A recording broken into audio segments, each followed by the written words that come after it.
Sebuah pesan sederhana yang disampaikan dengan jelas dapat mengubah arah sebuah bisnis. Inilah topik pembahasan saya pada video ini. Assalamualaikum warahmatullahi wabarakatuh. Salam sejahtera untuk kita semua. Saya Evi Arawati, mahasiswi program studi manajemen di Universitas Primagraha. Mari kita masuk pada materi pertama tentang pengertian dan cakupan komunikasi, unsur-unsur komunikasi, bentuk dasar komunikasi, dan bisnis dalam pandangan komunikasi. Langsung saja pada pembahasan pertama yaitu pengertian dan cakupan komunikasi. Sebagai makhluk sosial, manusia membutuhkan yang namanya interaksi sosial. Interaksi sosial dapat diartikan sebagai hubungan antar manusia yang satu dengan yang lainnya. Nah, artinya manusia tidak mungkin dapat hidup sendiri dan pasti membutuhkan orang lain demi keberlangsungan hidupnya. Pengertian komunikasi menurut Bernard Berlison, yaitu seorang sosiolog sekaligus ilmuwan perilaku asal Amerika Serikat, Bernard Berlison mengatakan bahwa komunikasi adalah transmisi informasi, gagasan, atau emosi dengan menggunakan simbol, kata, gambar, dan media lainnya. Sedangkan menurut Gerald R. Miller, yang merupakan profesor Amerika Serikat di bidang komunikasi, mengatakan bahwa sebuah komunikasi dapat terjadi ketika seseorang menyampaikan pesan ke penerima dengan tujuan untuk mempengaruhi si penerima pesan tersebut. Dan selanjutnya, komunikasi memiliki unsur-unsur penting. Adapun unsur-unsurnya yaitu sebagai berikut. Yang pertama ada pesan. Pesan adalah informasi yang akan disampaikan oleh komunikator melalui simbol-simbol. Dan yang kedua ada pengirim. Pengirim adalah manusia berakal budi yang berinisiatif menyampaikan pesan untuk mewujudkan motif komunikasinya. Komunikator menyampaikan pesan kepada penerima pesan sehingga terjadi komunikasi dua arah.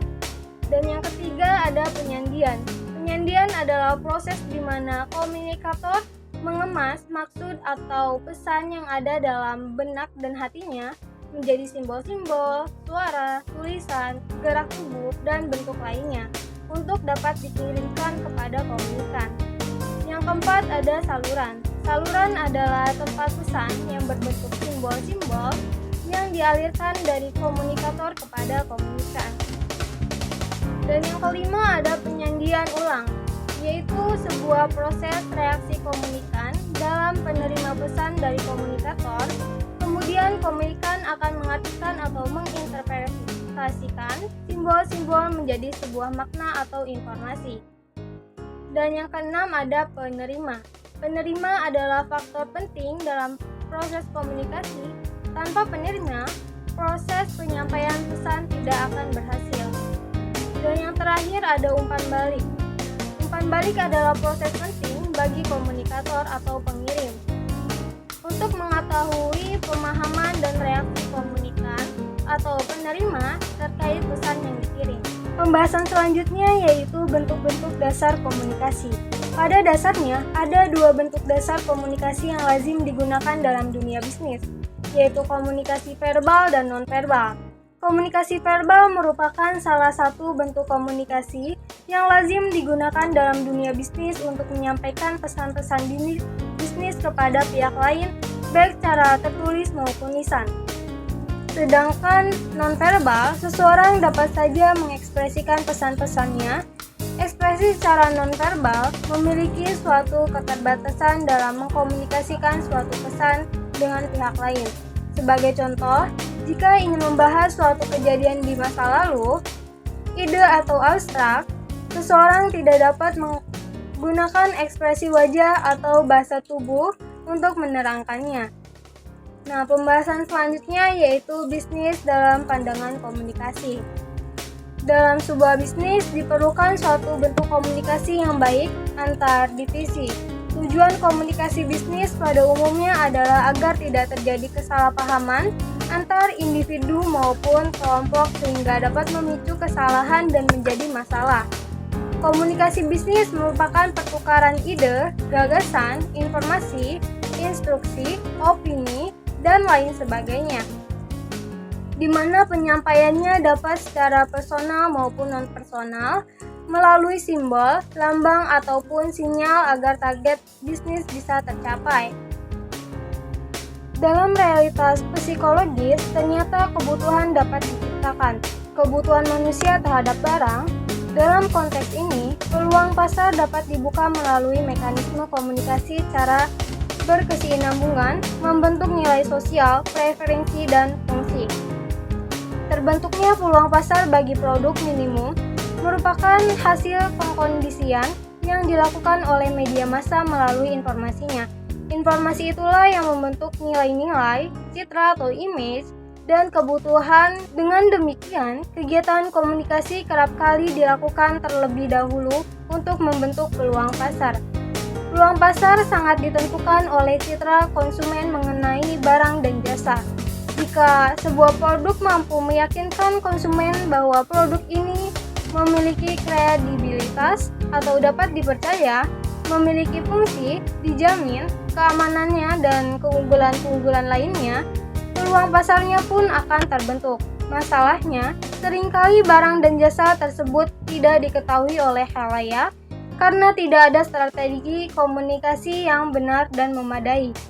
Kegiatan komunikasi yang dimaksud adalah berupa promosi.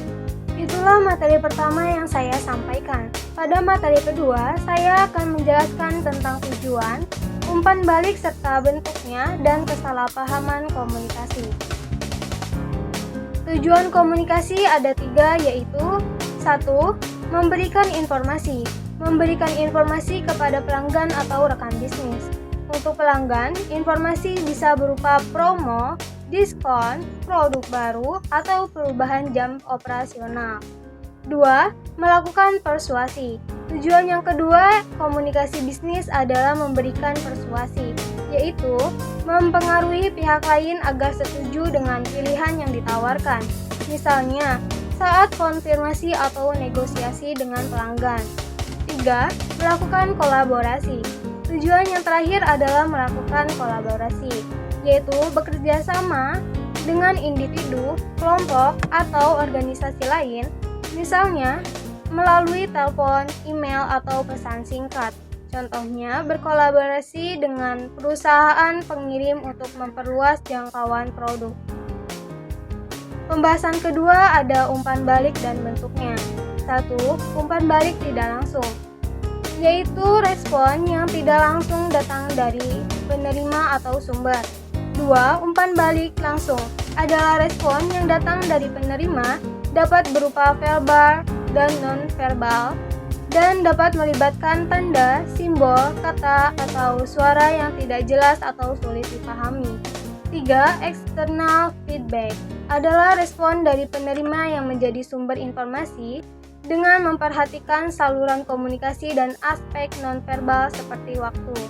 4. Internal feedback, yaitu biasanya kita menganggap umpan balik hanya datang dari orang lain, tapi umpan balik internal bisa datang dari diri sendiri. Selanjutnya ada kesalahpahaman komunikasi. 1. Masalah dalam penyampaian pesan. Masalah komunikasi sering disebabkan oleh gangguan dalam penyampaian pesan dari pengirim ke penerima, seperti sambungan kabel yang buruk, kualitas suara yang rendah, atau salinan surat yang tak terbaca. 2. Masalah dalam mengembangkan pesan. Sumber masalah dalam mengembangkan pesan mencakup tentang keraguan isi pesan, ketidakbiasaan dengan situasi atau audiens, pertentangan emosional, dan kesulitan mengekspresikan ide. 3. Masalah dalam penerimaan pesan. Gangguan dalam menerima pesan dapat disebabkan oleh persaingan antara penglihatan dan suara, kursi yang tidak nyaman, pencahayaan yang buruk, dan faktor lain yang mengganggu konsentrasi. 4. Masalah dalam menafsirkan pesan. Masalah utama terletak pada penafsiran pesan oleh penerima, di mana perbedaan latar belakang, perbedaan bahasa, dan emosi dapat menyebabkan kesalahpahaman antara pengirim dan penerima. Materi kedua sudah selesai saya sampaikan. Di materi ketiga, saya akan membahas tentang komunikasi dalam organisasi, pola komunikasi bisnis, dan bagaimana cara mengelola komunikasi bisnis. Komunikasi organisasi dapat didefinisikan sebagai pertunjukan dan penafsiran pesan di antara unit-unit komunikasi yang merupakan bagian dari suatu organisasi tertentu. Definisi tersebut lebih menekankan pada aspek fungsional atau objektif, sedangkan bila dilihat dari perspektif interpretatif atau subjektif, komunikasi organisasi dipandang sebagai proses penciptaan makna atas interaksi yang merupakan organisasi. Komunikasi organisasi merupakan perilaku pengorganisasian yang terjadi dan bagaimana mereka yang terlibat dalam proses itu bertransaksi dan memberi makna atas apa yang terjadi. Selanjutnya ada pola komunikasi bisnis. Di antaranya ada saluran komunikasi formal. Yang pertama, komunikasi dari atas ke bawah. 2. Komunikasi dari bawah ke atas. 3. Komunikasi horizontal. 4. Komunikasi diagonal. Dan yang kedua ada saluran komunikasi informal. Dalam jaringan komunikasi informal, orang-orang yang ada dalam suatu organisasi tanpa mempedulikan jenjang hierarki, pangkat, dan kedudukan atau jabatan dalam berkomunikasi secara luas. Meskipun hal-hal yang mereka perbincangkan biasanya bersifat umum seperti mengobrol tentang humor yang baru didengar, keluarga, anak-anak, dunia olahraga, musik, acara film, dan sinetron TV, dan kadang-kala mereka juga membicarakan hal-hal yang berkaitan dengan bagian akuntansi dan lain sebagainya. Bagaimana sih cara mengelola komunikasi bisnis? Nah, berikut strategi untuk membangun komunikasi bisnis yang efektif. 1. Membangun hubungan baik. Membangun hubungan yang positif dengan semua pihak terkait sangat penting untuk menciptakan lingkungan kerja yang kondusif. Hubungan yang baik tidak hanya mendukung keterbukaan, tetapi juga memperkuat kepercayaan, memungkinkan komunikasi yang lebih efektif, dan mempercepat penyelesaian masalah. Dengan demikian, setiap pihak merasa dihargai dan didukung, yang pada akhirnya akan meningkatkan kolaborasi dan produktivitas bersama. 2. Menjadi pendengar aktif.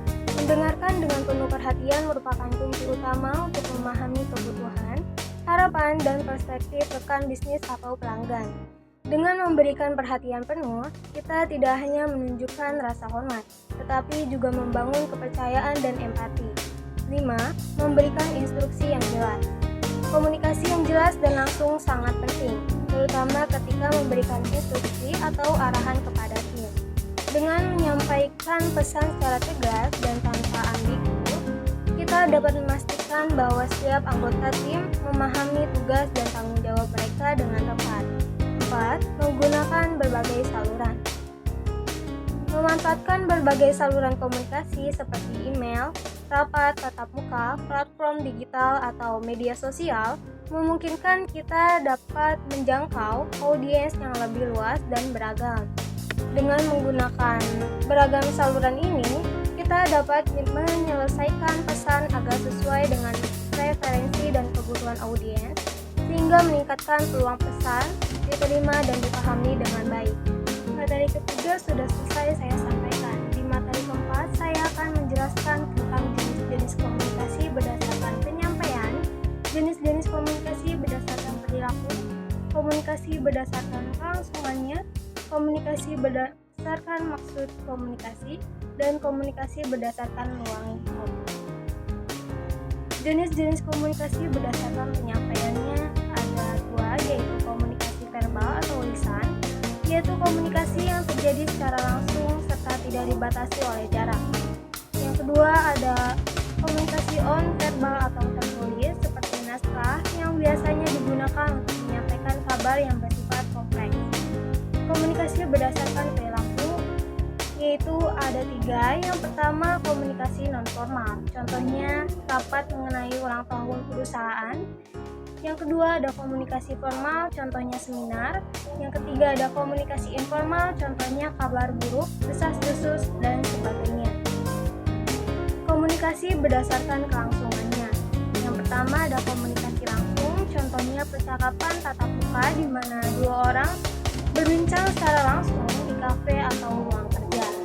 2. Kedua, komunikasi tidak langsung. Contohnya, berbicara melalui telepon dengan seseorang yang tidak berada di lokasi yang sama.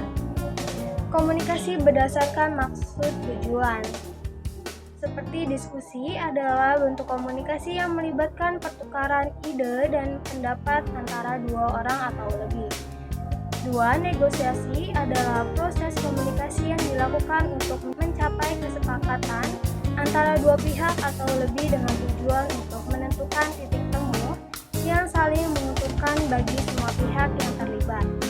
Tiga, memberikan tugas adalah komunikasi yang bertujuan untuk mengarahkan tindakan, menetapkan tanggung jawab, atau mencapai hasil tertentu dalam konteks organisasi atau kelompok. Selain itu, pidato, wawancara, dan ceramah juga termasuk dalam komunikasi berdasarkan maksud tujuan. Komunikasi berdasarkan ruang lingkup seperti komunikasi eksternal dan komunikasi internal. Terakhir yaitu komunikasi terhadap perusahaan.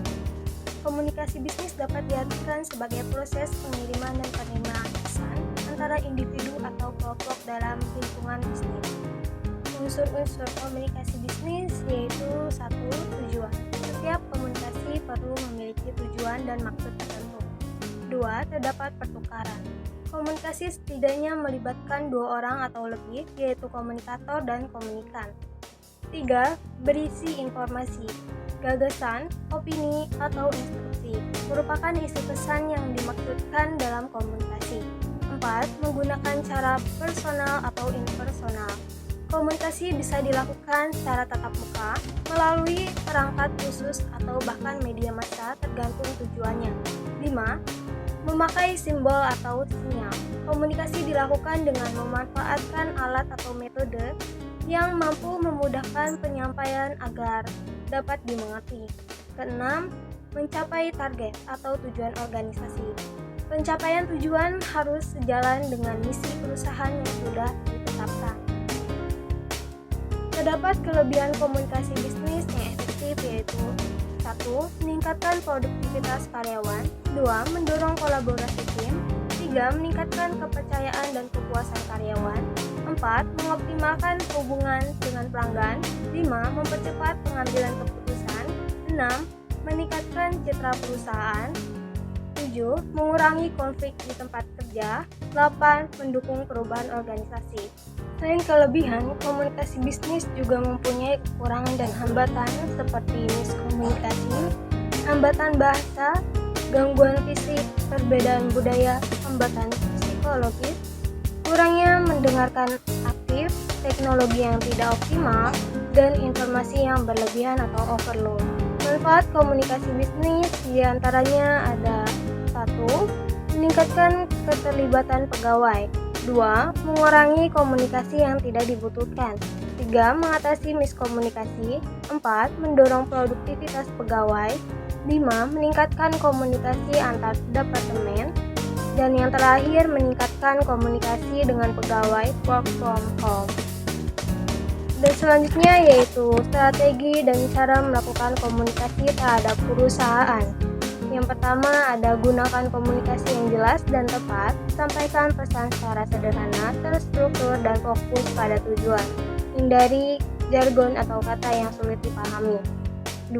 Pilih saluran komunikasi yang tepat, komunikasi lisan untuk diskusi mendalam atau klarifikasi cepat, komunikasi tulis untuk informasi formal atau yang membutuhkan dokumentasi, dan media digital digunakan untuk Slack atau Microsoft untuk kolaborasi. 3. Pahami audiens, sesuaikan gaya komunikasi dengan audiens atau atasan, rekan kerja, atau bawahan. Gunakan empati dan dengarkan secara aktif. Yang keempat ada gunakan bahasa profesional. Hindari bahasa kasar atau emosional. Gunakan nada positif dan konstruktif. Yang kelima ada bersikap terbuka dan transparan. Jujur dan tulus dalam menyampaikan informasi, terbuka terhadap masukan dan kritik. Yang keenam ada komunikasi efektif dalam tim, klarifikasi tujuan dan tugas tim, berikan umpan balik yang membangun. Dan yang ketujuh ada jaga etika dan kerahasiaan. Hormati privasi dan kerahasiaan informasi, penyesalan, hindari gosip dan rumor. Yang ke-8 ada pahami waktu yang tepat, pilih waktu yang sesuai dengan berkomunikasi. Jangan terlalu lambat atau tergesa-gesa dalam merespon. Yang ke-9 ada gunakan teknologi secara bijak. Manfaatkan alat komunikasi modern, namun pastikan pesan. Terakhir ada evaluasi dan tingkatkan keterampilan. Lakukan refleksi diri, ikuti pelatihan dan terbuka terhadap umpan balik untuk memperbaiki komunikasi. Pendekatan ini membantu menciptakan komunikasi yang efektif, memperkuat hubungan kerja, dan mendukung keberhasilan perusahaan.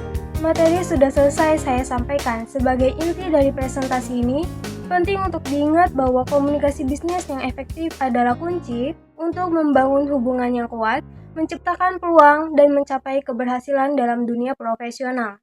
Dengan menguasai keterampilan ini, kita dapat menghadapi tantangan dengan lebih percaya diri. Saya berharap apa yang telah kita bahas hari ini dapat menjadi inspirasi dan panduan dalam meningkatkan kualitas komunikasi, baik dalam pekerjaan maupun kehidupan sehari-hari. Terima kasih atas perhatiannya. Mohon maaf apabila ada kesalahan kata dalam penyampaian. Sampai jumpa di kesempatan berikutnya. Wassalamualaikum warahmatullahi wabarakatuh. Salam sejahtera untuk kita semua.